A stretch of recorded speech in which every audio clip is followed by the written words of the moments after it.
Então, olha, meu povo, a gente estava falando do monopólio da informação, né? Que tipo, eu terminei falando dos filmes, que geralmente os filmes que a gente assiste são feitos tudo num local só, geralmente por uma empresa só, ou um pequeno grupo de empresas, certo? Que controla aí essa questão dos filmes, da indústria cinematográfica mundial. Então, assim, a gente acaba percebendo que existe um certo monopólio em vários quesitos, né? Tanto em relação à informação, comunicação, quanto em relação à produção cultural, enfim, existe um certo monopólio. Por quê? Porque um pequeno grupo de empresas acaba controlando aquilo ali, aquele ramo, certo? Então, ó, e o que é que vai dizer aqui? O que é que contribuiu para isso, para esse monopólio da informação global? A rápida circulação de informações, a diversificação de mídias instantâneas e a expansão do mundo da moda favoreceram o monopólio da informação e a concentração de produtos culturais nas mãos de grupos empresariais poderosos. Como, por exemplo, quando eu falei da questão da Time Warner e da Walt Disney, que eles controlam, de certa forma, o entretenimento mundial, né?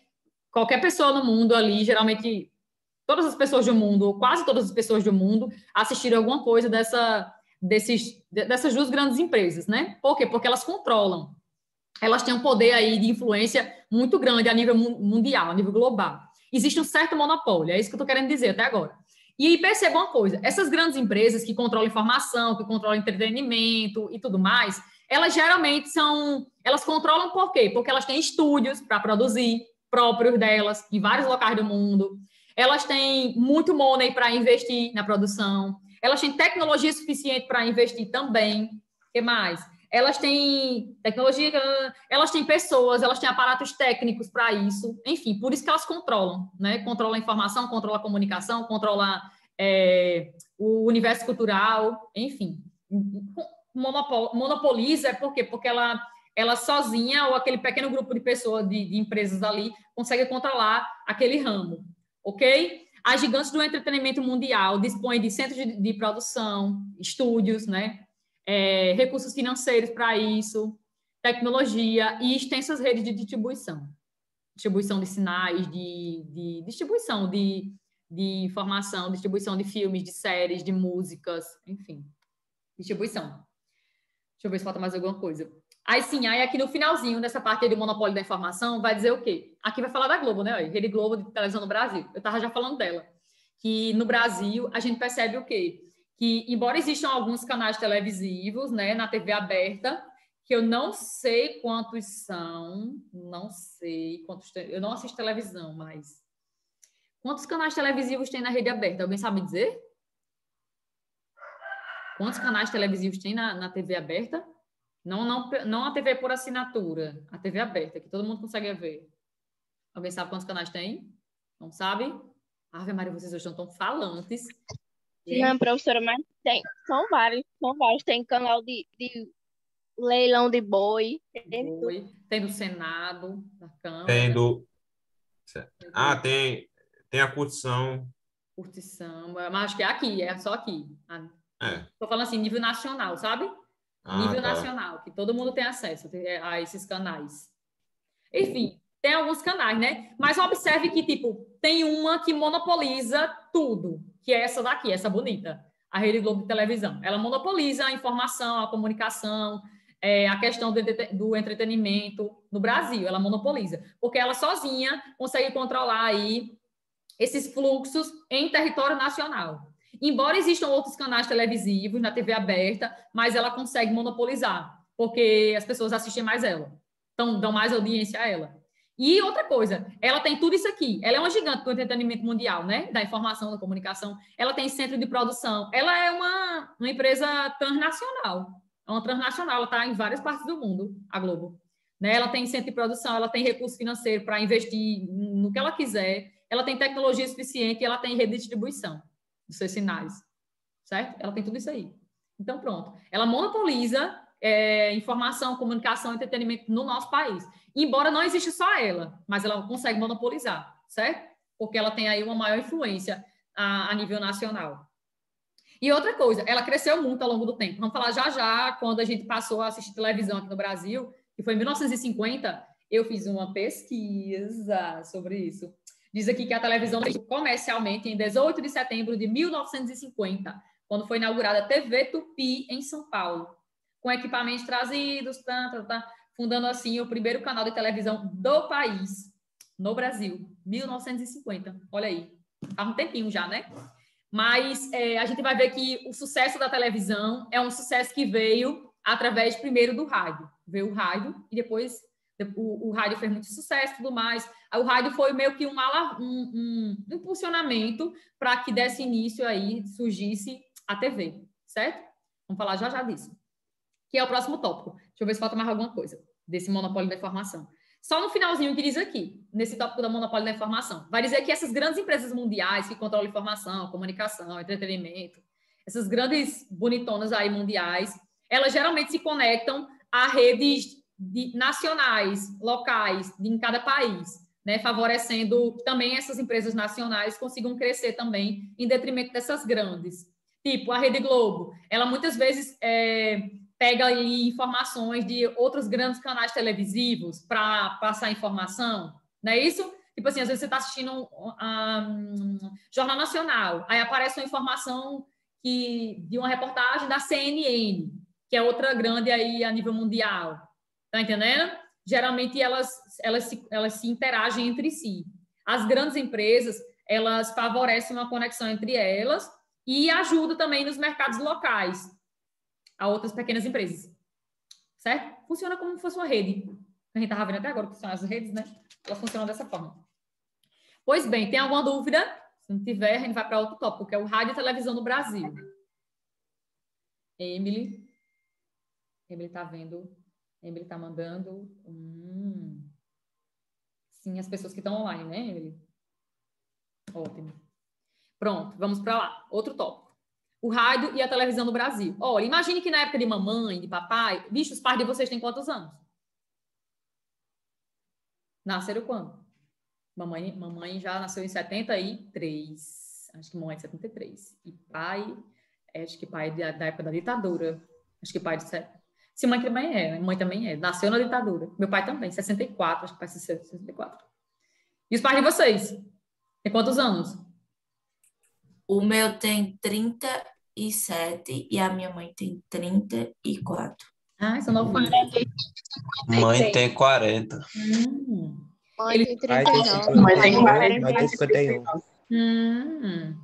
Eles não pegaram a época do rádio. Pegaram ali, mais ou menos, os pais de vocês já pegaram a época que a televisão já estava bombando no Brasil. A minha mãe, eu acho que a minha mãe pegou, né, Beatriz? Pegou a época do rádio? Porque, assim, rádio no Brasil, a primeira rádio nacional que foi criada foi a rádio no Rio de Janeiro, que é chamada de Rádio Nacional. Ela foi criada aqui, ó, em 1936. Essa rádio, ela bombou no Brasil aqui, da década de 30 até mais ou menos meados de 1950. Não, peraí. 50 pegou não. Até 1950 ela bombou. Acho que quem pegou essa época aí foi os nossos avós, tataravós, bisavó, né? Enfim, de vocês, que são mais novos do que eu. Deve ter sido isso aí. Que pegou essa época do rádio. Que tipo, não existia televisão. Então, você assistia... quer assistir uma novela. Aí existiam as rádios novelas, que era gravada vários dias antes, e aí era transmitida através do sinal do rádio. Através do rádio. Você assistia uma novela... Doido, imagine. Você tá ali, você queria assistir uma novela. Em carro de boas, aí você assistia novela. Você só escutava o que estava acontecendo. E você ficava imaginando. É massa. É massa. Eu já vi novela da Globo, né, Beatriz? Eu achei muito estranho, porque eu acho que eu não conseguiria. Mas, por exemplo, imagine, vocês, quem gosta de ler aí? Quem gosta de ler? Lê livros, lê literatura, essas coisas. De histórias, que tem histórias, contém histórias. Eu gosto. Pronto. Quando você lê um livro, você não fica imaginando? Porque eu fico. Tipo, eu tô lendo... A gente não lê só aquelas letras, porque aí não teria graça e a gente não leria. A gente imagina toda a história na nossa cabeça. O projeto dos personagens, a fisionomia dos personagens. Isso. O momento. Eu fico pensando, tipo, tá falando de primavera. Aí, tipo, na minha cabeça já vem a primavera. Aí tá falando do outono, as folhas caindo, não sei o que lá. Já minha cabeça já fica passando. Eu fico criando o cenário quando eu tô lendo um livro. Eu fico criando o cenário, porque isso me ajuda a entrar na história. Você só consegue se fixar na história se você entrar dentro da história. A gente se imagina lá na história, no acontecido. Exato. Então, imagine que na época do rádio, tipo, o rádio bombou no Brasil mesmo, nessa época aí, que o rádio criou o Rádio Nacional, a Rádio Nacional no Rio de Janeiro, bombou da década de 30 aí, ó, de 36 em diante, até mais ou menos metade da década de 50, que como eu li aqui na minha pesquisa linda e maravilhosa, a TV foi inventada na década de 50, em 1950. E detalhe, foi inventada, surgiu e tudo mais, esse canal televisivo, mas não era todo mundo que tinha condições de ter acesso a tinha uma televisão, tinha acesso a um canal televisivo, não era todo mundo que conseguia, não. Por exemplo, eu lembro da minha mãe não é idosa, ela fez 50 anos agora, esse ano. Ela fez 50 anos, ela disse que na infância dela, para ela assistir uma novela, assistir um programa que passava na televisão, ela tinha que ir na casa de alguém próximo a ela, na casa de uma amiga, a casa de alguém da família, para assistir. Mas a minha mãe, ela não pegou o tempo da televisão, porque além dela morar numa cidade que hoje em dia tem 8 mil habitantes, então, tipo, no tempo dela tinha bem menos, além dela morar numa cidade minúscula, também tinha a questão que ela vivia em extrema pobreza. Isso, a situação da minha mãe. Então, assim, ela pegou a época já da televisão, que a televisão já estava bombando, pegou, mas nem todo mundo tinha televisão em casa, nem todo mundo conseguia assistir. Então, você tem que ir na casa de alguém para assistir, muitas vezes. A não ser que você fosse de uma família já bem classe média alta, enfim, tivesse condições, mas era complicada a situação. Então, assim, o rádio bombou da década de 30 até a década de 50 no Brasil, embora até hoje em dia, se vocês prestarem atenção, o que é um podcast, pelo amor de Deus? Um podcast é tipo uma inovação, é a mesma coisa do rádio, sendo que mudaram o nome, colocaram o nome em inglês, podcast, e, o que você faz no podcast, você tinha num programa de rádio. É a mesma coisa. Sendo que, tipo, só dão uma repaginada para que as pessoas voltem àquilo ali. É uma coisa retrô, eu chamo de retrô podcast. Porque, tipo, é um rádio, sendo que moderno, uma coisa moderna. Aí chama de podcast. Mas, tipo, você bota E você ainda paga para ouvir, porque tem que ter Spotify. Pois é. Quer dizer, tem podcast, você pode escutar também. Agora você vê muita propaganda. Mas tem como escutar também gratuito no Spotify. Mas, enfim, repare que o podcast é uma inovação. Inovação que é a mesma coisa praticamente do rádio. Tipo, a gente entra ano e sai ano, as coisas vão sendo inovadas e tudo mais, mas algumas coisas elas não perdem muito, elas não saem de cena, não saem. Eu digo que o podcast é uma inovação do rádio. Mas, enfim, então o rádio bombou aí, desde a invenção dessa rádio nacional até mais ou menos 1950, que quando foi inventada o primeiro canal televisivo, a televisão, né? Foi inventado o primeiro canal televisivo. E aí, o que é que vai acontecer? Nessa época do rádio, as pessoas, para assistir uma novela, existiam as radionovelas, então você tinha que escutar o rádio e ficar imaginando a novela, ficar imaginando como é que estava acontecendo a cena, você fazendo a cena na sua cabeça. Então, existia shows de auditório, programa de auditório, existia no rádio também, programa de auditório. Que tem na TV? Existia. É tanto que vocês vão ver que, tipo, o que é que a TV fez? A TV, ela revolucionou o rádio.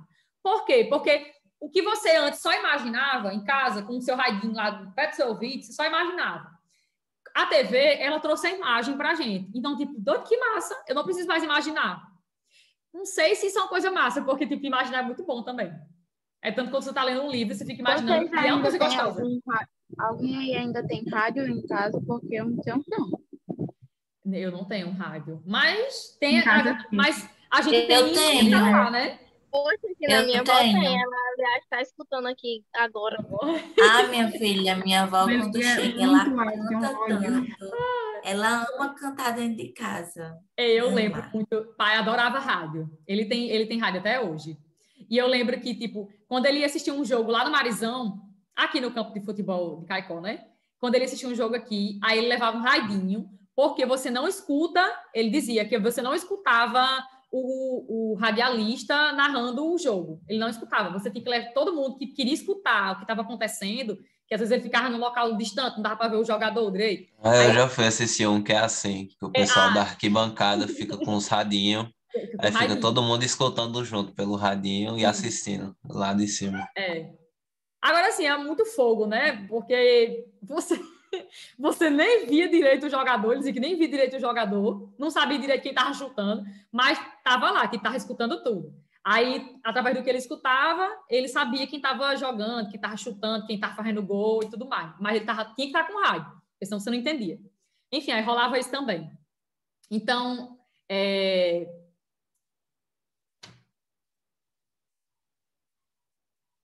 acho que eu ia falar outra coisa antes, outra coisa depois. Lembro não. Deu pane aí no sistema. Então, assim, a televisão, ela revolucionou, porque você agora tinha imagem, né? Agora você tem imagem, você não precisa ficar mais imaginando nada. Então, o que tinha no rádio passou a ser feito também na televisão. Com a invenção da televisão, do canal televisivo, passou a ser feito. Então, tipo, shows de auditório que existia no rádio, telenovelas, agora telenovelas, né? Antes eram radionovelas, agora telenovelas. E outra coisa, qual é outra coisa? Cobertura jornalística, já existia no rádio, as coberturas jornalísticas, existiam jornais, sendo que isso agora foi passado, a partir da década de 50, foi passado para a televisão. O rádio, ele não deixou de existir, ele existe até hoje. Muitas pessoas, não tanto quanto assiste TV, mas algumas pessoas ainda têm rádio em casa, como vocês falaram aí, ainda ouvem, participam daquilo ali, interagem com o radialista, enfim, tem pessoas que interagem. Então, isso ainda existe. É tanto que o podcast é meio que inovação do rádio. Então, mas assim, hoje prevalece, desde a década de 50, quando a TV foi inventada, prevalece a TV, né? A TV aberta, e TV por assinatura. Porque oferece aí uma gama de coisas a mais para você, né? Tem cores, tem imagens, tem cores, né? Tem o som, enfim, tudo que tinha no rádio de bom, eles pegaram e agora, a partir da década de 50, colocaram na televisão. E bombou, né? E outra coisa, quando a televisão passou a ser transmitida através de sinais de satélite, começou a crescer muito a quantidade de pessoas que passaram a ter acesso, não só no Brasil, como no mundo inteiro. E aí, tanto que a Globo ela passou a crescer muito quando os sinais de televisão passaram a ser transmitidos através de satélites, porque ela passou a transmitir o que tinha nela para programa, novela, para outras partes do mundo. E é tanto que até hoje, né, a nossa empresa monopolizadora de informação, de entretenimento é ela. E ela consegue transmitir diversas novelas para várias partes do mundo, qualquer país aí do mundo ela consegue transmitir. Aí aqui faz uma coisa bem interessante, diz que grande parte da equipe técnica, de atores que trabalhavam no rádio, de pessoas que trabalhavam em coberturas jornalísticas no rádio, quando a TV foi inventada, passaram a trabalhar na TV, né, na TV aberta. Então, a gente diz que o rádio, ele foi um suporte, né, um deu um solavanco para o outro, né? O rádio foi um motor, né, que impulsionou a TV.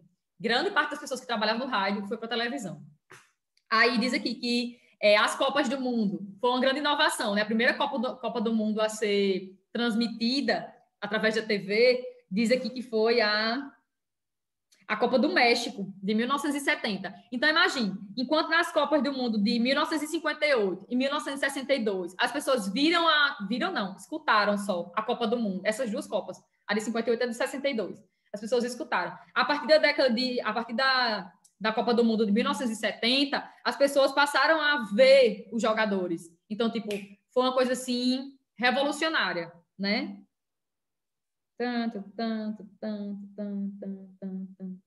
Pronto. Aí aqui só vai dizer o quê nessa parte finalzinha? Atualmente, vários outros produtos da televisão brasileira estão espalhados pelo mundo todo. Atualmente. Atrai a atenção de vários telespectadores mundiais. O Carnaval Carioca é assistido em várias partes do mundo. Muitas novelas da Globo, aqui cita o caso da escrava Isaura. Outra coisa que diz aqui no livro de vocês é que muitas novelas que existiam no rádio foram gravadas para serem transmitidas na TV. Muitas que já existiam no rádio foram gravadas. Salvo engano, essa escrava Isaura foi uma delas. Salvo engano, não vou ter certeza não, porque vai que eu esteja errada, não fiz uma pesquisa muito profunda, não. Mas algumas novelas eu sei que foram transmitidas, foram primeiro feitas pelo rádio, e aí a TV regravou, para passar aí com imagem e tudo mais, bem bonitinho. Pois bem, aí a TV começou primeiro com um sinal, com uma imagem preto e branco, né? Não sei se vocês já viram uma TV com uma imagem preto e branco. Já viram? Começou assim. Já. E um tempo depois é que veio as imagens de forma colorida, né? Mas demorou um tempinho. Pronto, terminei esse tópico. Agora vamos para o controle da grande mídia. Vamos lá. Quem é que controla a grande mídia do Brasil? São famílias, geralmente são grupos familiares empresariais, né? A família Marinho, por exemplo, que é a toda poderosa do Brasil há muito tempo.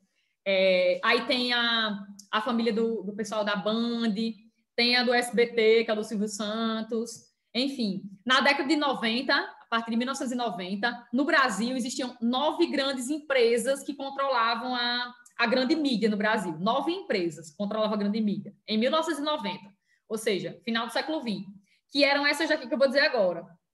Era a família Abravanel, SBT, Bloch, que era a Manchete, TV Manchete. Aí tinha a Civita, que era da Abril, Frias, que era da Folha, aí Levi, Gazeta, Marinho, Globo, Mesquita, o Estado de São Paulo, Nascimento Brito, Jornal do Brasil e SAD, que era o pessoal da Band. Aí, já em 2009, a gente falou de 90, né, que existiam 9 empresas que controlavam aí, geralmente empresas familiares, que controlavam a grande mídia no Brasil. Em 2009, passou para 5, né, passou para 5. Elas somavam apenas 5 empresas. Essas empresas que eu vou ler agora, a Bloch, a Levi, Nascimento Brito e Mesquitas, algumas foram vendidas e algumas deixaram de existir.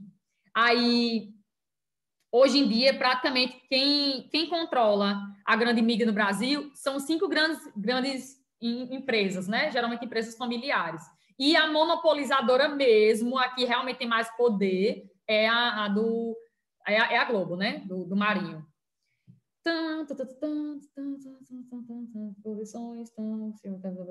Pronto. Aí aqui no finalzinho tem assim, de fato, o sistema de televisão brasileiro é controlado, direto ou indiretamente, pelas redes nacionais de televisão. Embora a TV é aberta, né? Embora no Brasil exista um pluralismo aí, um pluralismo de fontes de informação, tipo, tá na nossa legislação, que pode existir diversos canais televisivos, mas a gente sabe que tem aqueles canais ali que são mais assistidos, que tem maior influência em território nacional na TV aberta. E o que tem maior influência mesmo é a Globo. Enfim, monopoliza, né? Aí aqui tem um gráficozinho, né, mostrando a proporção de domicílios que possuem equipamentos de tecnologia da informação, 2014, que tem rádio, televisão, telefone fixo, controle de jogo, videogame, olha aí. Aí, computador de mesa, computador portátil, tablet e telefone celular. A maior parte dos brasileiros tem o quê? Tem uma televisão, né? Tem acesso aí a uma televisão e tem acesso a um telefone celular, maior parte. E aí aqui em terceiro lugar viria a questão do rádio, ainda é muito forte, ó, o rádio. Aí telefone fixo caiu muito, né? Depois da invenção dos smartphones. O telefone fixo praticamente... Eu acho que já, né? Eu acho que esses dados já mudaram muito, né? Já mudaram. Isso aqui é 2014? Tá desatualizado isso aí. Porque a gente sabe que a gente já está em 2021. Mas isso aqui não muda muito, não. Nessa questão, por exemplo, desses primeiros lugares aqui, ó. Em relação ao smartphone e à televisão. Isso aqui não muda muito, não. Deve ter mudado esses aqui, com certeza. Essa questão do rádio, telefone fixo, videogame, computador de mesa, computador portátil e tablet. Que deve ter mudado, com certeza. Olha, embora as redes nacionais de televisão estejam presentes em 98% dos lares brasileiros, as redes nacionais de televisão, os gigantes ou as gigantes transnacionais dominam a informação e o entretenimento que circulam pelos computadores, celulares e tablets. Com o surgimento da Smart TV, a velha e a nova mídia tornaram-se acessíveis por meio de um só equipamento.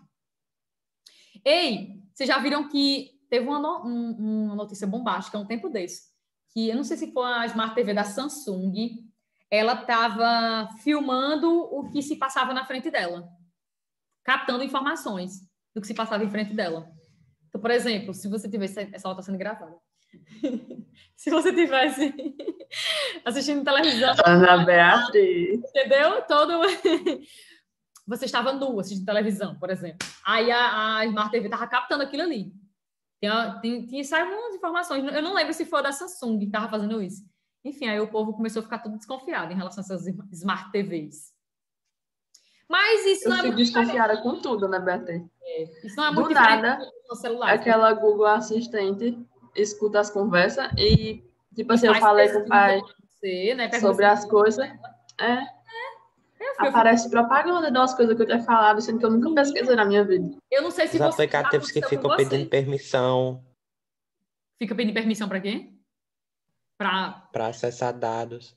Sim, Para sim, gravar áudio também. Muitos aplicativos pedem para gravar áudio sem nem ter necessidade. A gente não pede. Passa, não deixe não, pelo amor de Deus. Eu sempre coloco alguma coisa na minha câmera, trás, frente, tudo, que eu tenho me sinto observada toda hora. Pois é.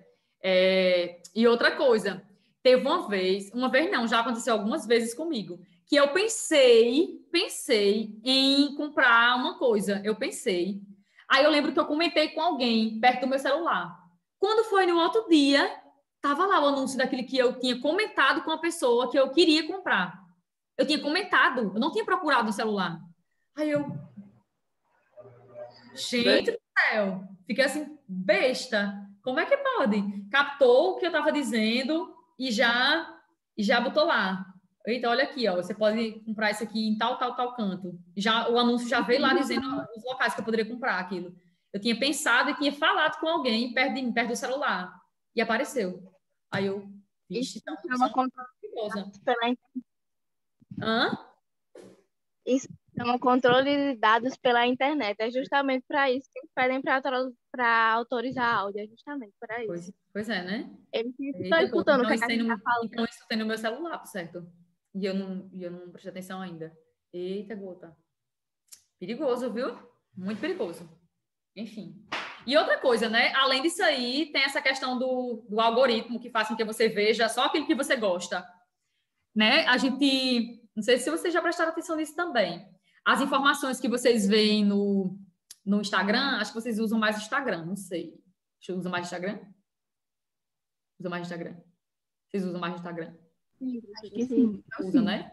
Já perceberam que, geralmente, as notícias que aparecem para a gente, aquela abazinha de pesquisa que a gente vai compartilhar alguma coisa, já perceberam que as coisas que aparecem ali são coisas que você gosta, que você se interessa? Sim. Sempre. Tipo... Eu estava procurando. Até porque, quando você está vendo no Explorar, aparece lá embaixo, baseado nas coisas que você curtiu. Naquilo que você curtiu. Naquilo que você pesquisou. Eu estou pesquisando coisas sobre feminismo. Eu sigo uma hashtag de feminismo. Aí aparece muita coisa sobre isso. Isso é uma coisa boa e uma coisa ruim ao mesmo tempo. Esses algoritmos que fazem com que a gente veja só aquilo que a gente gosta. Você não tem uma ideia contrária a você. Aí você acaba divulgando aquilo ali, divulgando. E, opa, cadê a ideia contrária? Cadê a contraposição para eu refletir aqui? Não tem, não existe. Você é motivado a ver coisas que você gosta. Você é motivado? Não, você é direcionado a ver aquilo que você gosta, aquilo que você, né, geralmente compartilha mais. Isso é uma coisa ruim. Uma coisa ruim, quando você só vê aquilo que você gosta. Porque você precisa ter a outra noção também. Esses algoritmos, eles acabam com a gente. Facilita a vida, facilita. Vendo aquilo que você quer, você não precisa pesquisar tanto. Mas, em compensação, você só vê aquilo que você gosta. Não sei, que isso é um mundo de fábulas para mim. É uma fábula. É como se eu estivesse no mundo da imaginação. Porque só vejo aquilo que eu gosto, que é maravilhoso. Então, isso não é legal, não. Mas, enfim. Saindo daqui e vamos para onde? Vamos para acesso à internet. Mulher, eu acho que esse negócio pulou, quer ver? Virada cultural. Cadê? Virada cultural. Era para ter o tópico de acesso à internet, né? Vamos ver. Aqui tem a revolução desigual da informação. Que deve estar nessa parte aqui. Isso, tá. Vamos para os dados que tem aqui no livro de vocês. Olha, aqui tem um próximo tópico que é chamado de acesso à internet. Como é que acontece o acesso à internet no Brasil? Vocês acham que é uma coisa igualitária? Todo mundo tem acesso à internet? Não. Não, de jeito nenhum. Porque, primeira coisa, posso ter acesso à internet. Tem algumas cidades brasileiras, eu estava lendo notícia ontem sobre Recife. Recife tem um sistema lá, que não lembro agora, é Wi-Fi não sei o quê. Tem alguns pontos na cidade, Recife é uma metrópole, né? Tem alguns pontos na cidade que tem internet gratuita, para qualquer pessoa que quiser acessar. Então, assim, tem alguns locais que a gente chega, algumas cidades que a gente vai, enfim, que tem acesso à internet gratuito. Você pode acessar de forma gratuita. Mas não é só ter acesso à internet. Eu não preciso ter só acesso à internet. Se eu não tenho um celular, como é que eu vou... Acesso à internet vai servir de quê para mim? Nada. Eu não tenho um notebook, eu não tenho um celular, eu não tenho um computador. Então, aquele acesso à internet ali, para mim, não vai servir de nada. E outra coisa, hoje em dia, a gente está discutindo a internet 5G, né? O sinal 5G. A rede 5G. A gente está discutindo muito isso no Brasil. Que talvez ela só chegue mesmo no Brasil, de fato, passe a ser utilizada em 2022. Porque tem algumas discussões aí em jogo. Eu tinha salvado... Deixa eu ver se eu consigo encontrar. Eu tinha salvado no... Mulher, não sei se eu salvei mesmo, não. Eu acho que salvei. No Instagram, um post, era uma postagem, falando sobre o 5G. Como é que está o 5G no Brasil? Mulher, eu não salvei, não. Ai, que ódio. Eu vou procurar onde é que estava. Eu lembro que foi numa página de geografia que eu vi. Questão do 5G. Deixa eu ver se foi aqui. Já ela aparece. Ah, meu Deus do céu. Não lembro não, não. Mas depois eu procuro, aí eu mando para vocês. Falando tipo assim, por que ainda não temos 5G no Brasil? Quais são os empecilhos que fazem com que a gente não tenha 5G no Brasil? E um deles é porque o Brasil está rivalizando com a China, né? Um dos motivos são motivos diplomáticos. E, enfim, e tem a ver também com as empresas, que elas têm que comprar o direito para emitir o 5G. Enfim, tem outras coisas. Eu vou procurar aí onde foi que eu encontrei isso para a gente falar mais sobre isso, que é uma coisa interessante. Mas dizia lá que talvez a gente só tenha acesso só em 2022, né? Porque depende aí de muitos fatores para que a gente tenha acesso ao 5G. Mas no Brasil hoje a gente tem até o 4G, né? O sinal aí, a rede 4G. Mas, como eu estava falando, nem todo mundo tem acesso. Nem todo mundo tem acesso. Eu posso ter até um Wi-Fi gratuito, mas se eu não tiver um aparelho, né, um smartphone, um computador, um notebook e tudo mais, eu não vou ter acesso a essa internet gratuita.